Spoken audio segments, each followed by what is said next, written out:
नमस्कार, मी यामिनी दळवी. दुपारच्या बातम्यांमध्ये तुम्हा सगळ्यांचं स्वागत. सगळ्या महत्त्वाच्या घडामोडी आपल्याला पुढच्या 1 तासामध्ये जाणून घ्यायच्या आहेत. सुरुवातीला आताची मोठी बातमी, कारण राज्यामधल्या जन्म प्रमाणपत्राच्या घोटाळ्याची आता गंभीर दखल घेण्यात आलेली आहे.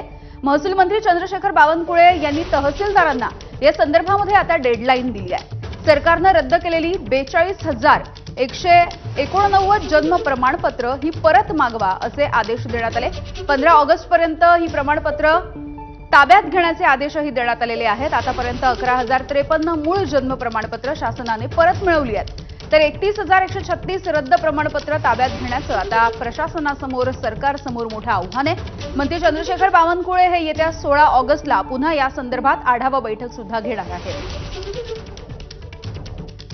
परवा मी माननीय मुख्य सचिवासोबत आणि किरीट सोमय्याजी आणि आमच्या टीमची बैठक झाली, सर्व कलेक्टरची बैठक झाली.